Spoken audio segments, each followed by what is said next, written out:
ሃይ እንዴት ናችሁ? ደህና ናችሁ ወይ? ዛሬ ደግሞ የመጣሁት ስለ ብሌፋራይተስ ስለሚባል ስለ አይን በሽታ ለማውራት ነው የመጣሁት እና ስራ ቦታ ያጋጠመኝ ነው። አሁንም ማውራው ከኤክስፒሪየንስ ነው። በብዛት እንደዚህ እየመጣሁ የምነግራችሁ ምን አጋጠመኝ መሰላችሁ? በጣም ያንግ የሆነ ወደ 25 ምናምን አካባቢ የሆነ ልጅ እንደዚህ ቅንድቡ ላይ በጣም እንደ አይናር፣ በእኛ በሀገራችን አይናር ነው የሚባለው አይደል? እንደዚህ በጣም ስክስክ ያለ እንትኑ ላይ የሆነ መጣ ማለት ነው። እና ምንድነው ብዬ ብሌፋራይተስ ይባላል አሉኝ። እና ብሌፋራይተስ ምንድነው? ኢንፍላሜሽን ነው፣ የአይሊድ ኢንፍላሜሽን ነው። እና ምንድነው የሚሆነው መሰላችሁ? እዚህ ጋር ያለው የአይን እዚህ አይላሻችን ላይ ያለው ኦይል ግላንዱ ብሎክ ሲሆን የሚመጣ ነገር ነው። በባክቴሪያ ሊመጣ ይችላል።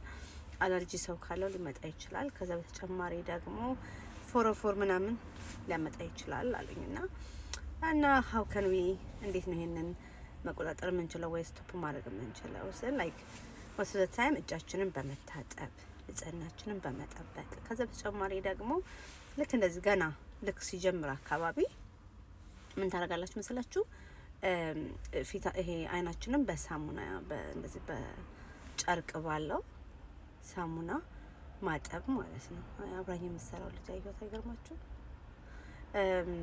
በሳሙና ማጠብ ይሄ በሳሙና በውሃ አድርጎ ፎጣ ውሃ አድርጎ ሞቅ ያለ ውሃ ላይ አድርጎ እንደዚህ እያደረጉ ማጠብ ማለት ነው።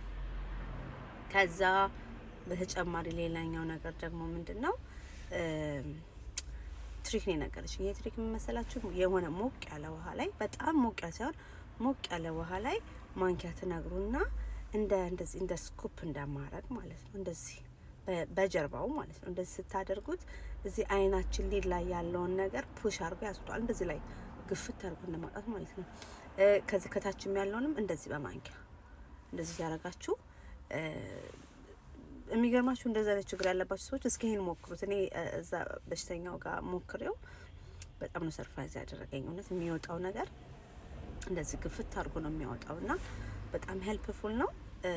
ብሌፋራይተስ ያለባችሁ ወይም ደግሞ በተለምዶ ቲንክ የአይን ፎሮፎር ነው የሚባለው፣ የአይን ፎሮፎር ያለባችሁ ሰዎች ይሄንን ነገር ሞክሩት፣ ትጠቀሙበታላችሁ። ጧትና ማታ በቀን 2 ጊዜ ቤዝ አድርጉት። አይናችሁን በጨርቅ በሳሙና ባለው ምንድነው የሚባለው በቤቢ ሎሽን አርጋችሁ በእንደዛ ነገር አርጋችሁ እንደዚህ ማጠብ ትችላላችሁ እና እንደዚህ ማጠብ ትችላላችሁ። ከዛ በተጨማሪ ግን የማንኪያው በጣም ገርሞኛል። እኔ በጣም ገርሞኝ ነው ያየሁት። ሁላ ሴትዮዋ ስታረግ እንደዚህ አርጋ ስታረገው የሚያወጣው ጉድ እንዳይመስላችሁና ሞክሩት፣ ትወዱታላችሁ። ባይ ባይ።